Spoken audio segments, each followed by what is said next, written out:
Усіх вітаю, гэта Тимофей і 81 выпуск подкаста праз космас, як заўсёды с аглядам навін. У гэтым выпуску пра скарачэнні супрацоўнікаў у NASA і Blue Origin, пра абноўленую верагоднасць сутыкнення астэроіда 2024 YR4 з зямлёй, пра модуль Blue Ghost, які ўжо на месяцовай арбіце і рыхтуецца да пасадкі, і пра 95 гадоў з моманту, калі быў адкрыты Плутон.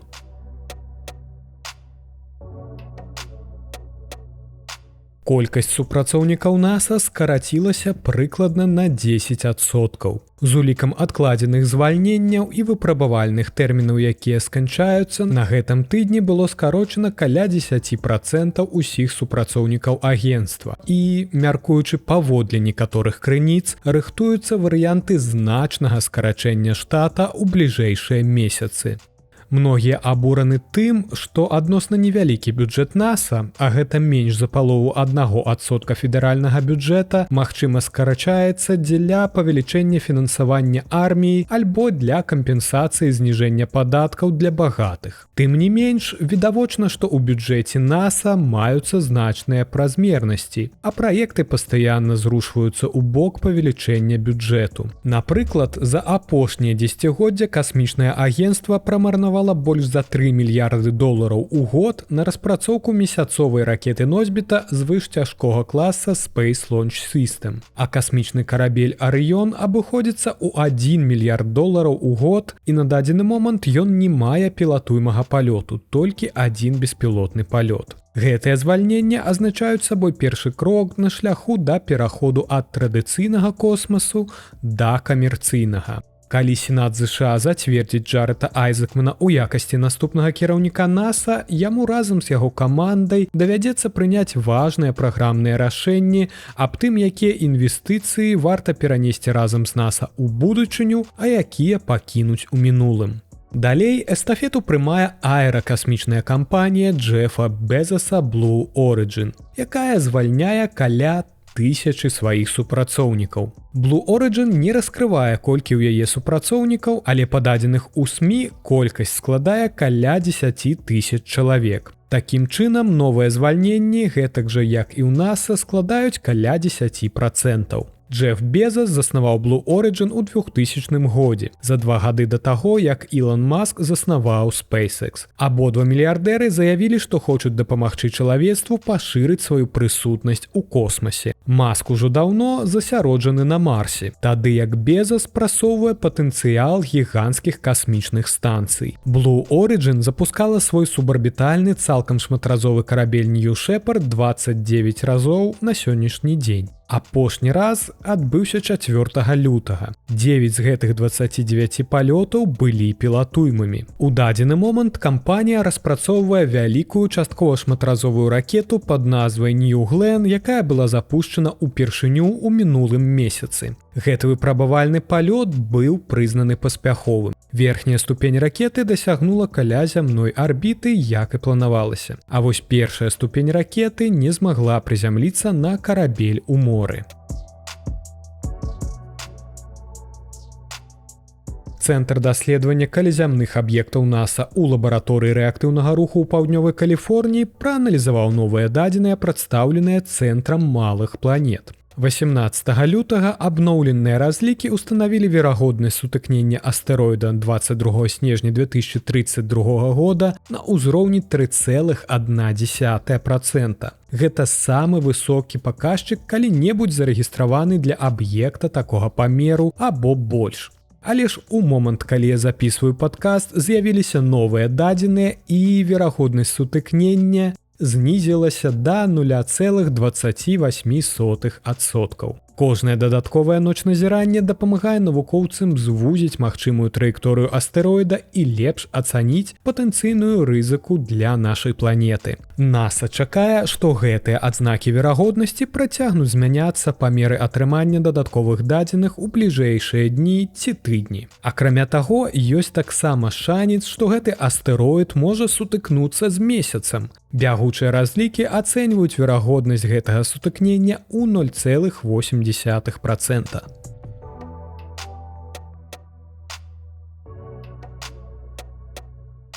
Прыватны модуль Blue Ghost запусціў рухавікі на 4 хвіліны і 15 секунд 13 лютага, выйшаўшы на эліптычную месяцовую арбіту перад запланаванай спробай прызямлення 2 сакавіка. Нагадаю, што Blue Ghost быў запушчаны 15 студзеня на ракеце Falcon 9. Модуль будзе праводзіць 10 навуковых і тэхналагічных эксперыментаў для NASA, якое хоча лепш зразумець месяцовае асяроддзе, перш чым адпраўляць астранаўтаў на месяц па праграме Artemis. Blue Ghost правядзе наступныя 14 дзён на месяцовай арбіце і зразумела ж, калі ўсё пойдзе па плане. Ён выканае дадатковыя запускі рухавікоў, каб зрабіць кругавы маршрут вакол найбліжэйшага натуральнага соседа Зямлі. А затым паспрабуе здзейсніць пасадку ў раёне мора крызісаў на бачным баку месяца 2 сакавіка. На сённяшні дзень толькі адна прыватная кампанія Intuitive Machines з Х'юстона здзейсніла мяккую пасадку касмічнага карабля на месяц. Гэта здарылася летась у лютым, калі касмічны карабель пад назвай Адысей прызямліўся паблізу паўднёвага полюсу месяца. Хоць пасля гэтага ён і заваліўся на бок, але ўсё роўна мяккую пасадку можна залічыць. У мінулым месяцы Blue Ghost не стартаваў з Зямлі адзін. З ім у палёт адправіўся Resilience, месяцовы модуль, пабудаваны такійскай кампаніяй iSpace. Аднак шлях Resilience да месяца даўжэйшы, чым у Blue Ghost. Японскі модуль, як чакаецца, прыбудзе на месяцовую арбіту прыкладна праз 3,5 месяцы. Resilience з'яўляецца другім месяцовым модулем iSpace. Першы паспяхова дасягнуў месяцовай арбіты ў сакавіку 2023 года, але, на жаль, разбіўся падчас спробы прызямлення. –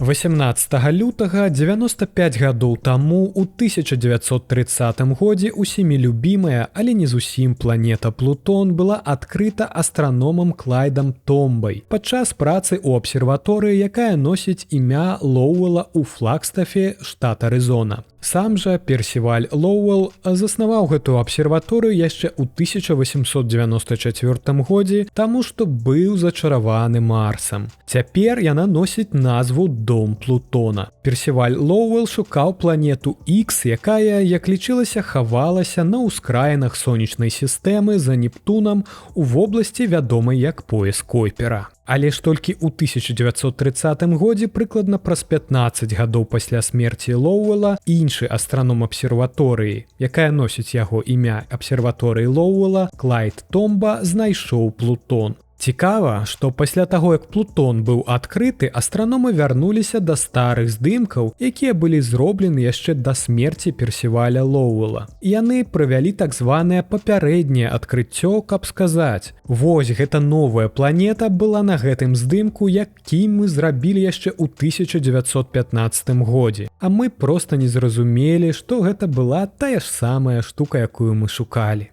6-й год запар абсерваторыя Лоуэлла праводзіць фестываль I Heard Pluto, ладзячы вялікую вечарынку ў гонар яго адкрыцця і 10-й гадавіны пралёта міма Плутона касмічнага апарата NASA New Horizons, адзінай місіі да гэтага маленькага свету. Карлікавая планета Плутон была там увесь гэты час, чакаючы свайго адкрыцця. Але гэта было не тое, што астраномы думалі знайсці. Плутон усяго толькі 2370 кіламетраў у шырыню, і гэта значна зламала шаблон. У сонечнай сістэме ёсць 4 зямных скалістых планеты. Гэта Меркурый, Венера, Зямля і Марс. А затым 4 газавыя гіганты Юпітер, Сатурн, Уран і Нептун, вялікія кавалкі вадароду гелія. Чакалася, што наступным, што будзе знойдзена, будзе гэтая ж вялікая пухлая штука, як, напрыклад, Сатурн ці Уран. А Плутон – гэта зусім маленькі свет. Адразу пасля адкрыцця стала зразумела, што Плутон прыкметна адрозніваецца ад іншых планет сонечнай сістэмы. Калі кажучы простымі словамі, планеты ляжаць у плоскасці з кругавымі арбітамі, то з Плутонам усё не так. У яго арбіты нашмат большы нахіл да плоскасці.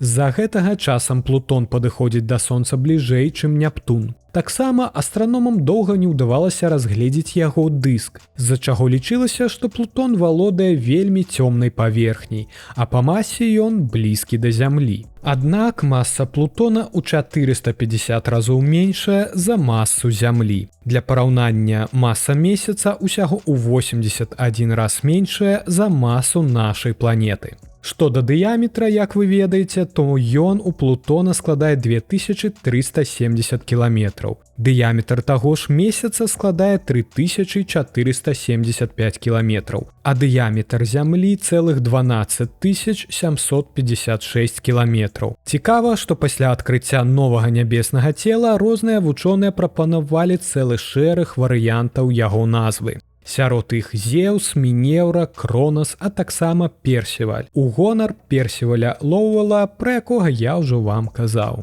А ў выніку было абранае імя, прапанаванае 11гадовай дзяўчынкай. На пытанне дзядулі, як бы яна назвала новую планету, яна адказала, што раз яна такая далёкая і халодная, то яе трэба назваць Плутон. У гонар рымскага бога падземнага царства. Гэты варыянт так спадабаўся дзеду, што ён распавёў пра яе знаёмаму прафесару астраноміі, які ў сваю чаргу перадаў яго працоўнікам абсерваторыі Лоуэла. Падчас наступнага галасавання па выбары імя планеты тыя аднагалосна выбралі варыянт Плутон. Гэта назва не толькі адпавядала даўняй традыцыі называць планеты ў гонар багоў, але і аддавала своеасаблівую даніну павагі Персівалю Лоуэлу, паколькі яго дзве першыя літары адпавядалі ініцыялам П і Л.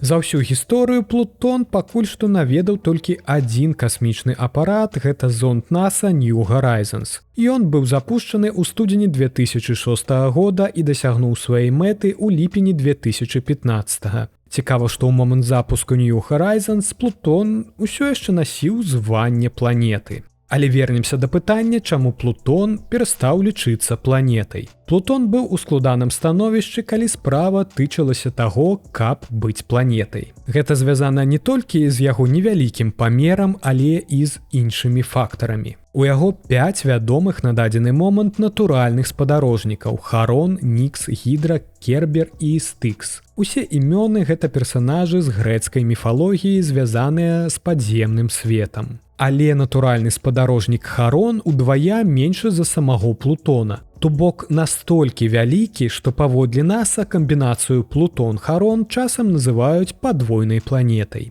У жніўні 2006 года Генеральная асамблея Міжнароднага астранамічнага саюза ў Праге прыняла рэзалюцыю аб рэкласіфікацыі Плутона як карлікавай планеты. Абгрунтаваннем было тое, што ён не задавальняе аднаму з 3 новых крытэрыяў, каб лічыцца планетай. І крытэрыі былі наступнымі. Цела павінна круціцца вакол сваёй зоркі, як, напрыклад, Земля ці Юпітер круцяцца вакол Сонца.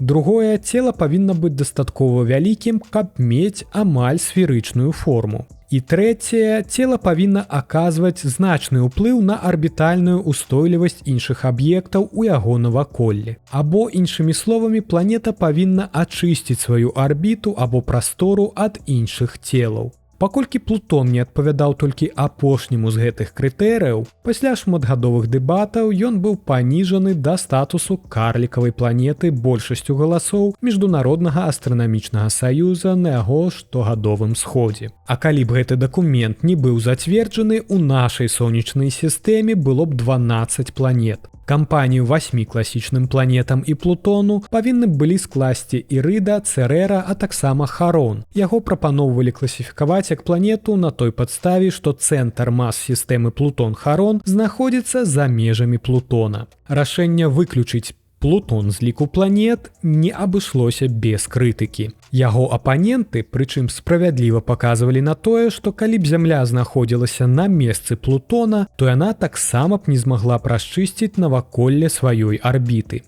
Іншым аб'ектам крытыкі стала тое, што галасаванне было праведзена ў самы апошні дзень сесіі, калі большасць астраномаў раз'ехаліся па дамам, і ў галасаванні прынялі ўдзел менш за 5% дэлегатаў. Астраном Майкл Браун, чыя праца спрыяла паніжэнню Плутона, атрымаў гневныя электронныя лісты ад школьнікаў і тэлефонныя званкі. Што да Клайда Томба, які адкрыў Плутон, ён памёр у 1997 годзе, так і не даведаўшыся, што адкрытая ім планета была паніжана. Галоўнай славутасцю Плутона, якую, я спадзяюся, вы ўсе бачылі на здымках, з'яўляецца сэрца. Гэта гіганцкі рэгіён характэрнай формы дыяметрам каля 1600 кіламетраў, які атрымаў назву вобласць Томба ў гонар Клайда Томба, які адкрыў Плутон 95 гадоў таму.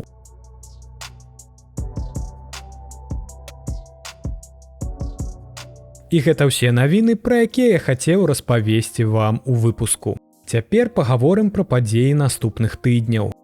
Маск кажа, што Starship можа быць запушчаны ўжо ў канцы лютага, але гэта залежыць ад выдачы федэральным управленнем грамадзянскай авіяцыі кампаніі SpaceX неабходнай ліцэнзіі на запуск. На дадзены момант, па неафіцыйнай інфармацыі, запуск запланаваны ў ноч 27 лютага.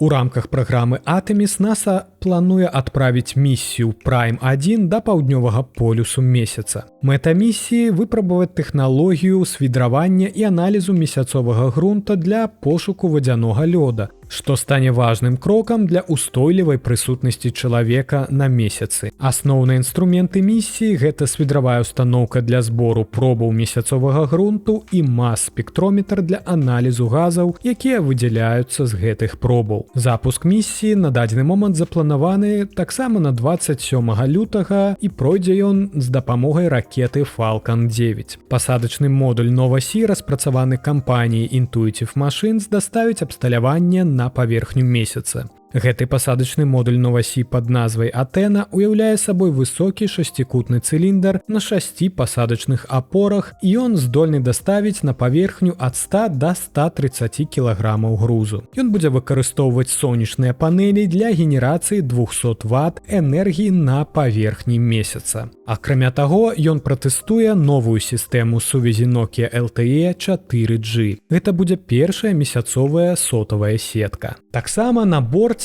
на месяц прыляціць робот Micronova Hopper. Гэты робот будзе імкнуцца выйсці на паверхню і заскочыць у бліжэйшы кратар, каб агледзець месяцовую паверхню і адправіць навуковыя дадзеныя назад на пасадачны модуль. Ён прызначаны для таго, каб заскокваць у пастаянна зацененыя кратары і вылятаць з іх, забяспечваючы першы погляд на недаследаваныя рэгіёны, якія могуць даць важную інфармацыю для падтрымання прысутнасці чалавека на месяцы. Я яшчэ абавязкова раскажу пра гэту місію падрабязней у наступным эпізодзе падкаста. Як я казаў у гэтым выпуску, месяцовы модуль Blue Ghost ужо на арбіце вакол месяца, і мы будзем чакаць яго мяккай пасадкі, якая запланавана пакуль што на 2 сакавіка. А ўсім вам дзякую, што даслухалі гэты выпуск да канца. Нагадаю, што ў мяне ёсць Patreon, і я буду вельмі рады, калі вы далучыцеся. Вялікі дзякуй тым, хто ўжо гэта зрабіў.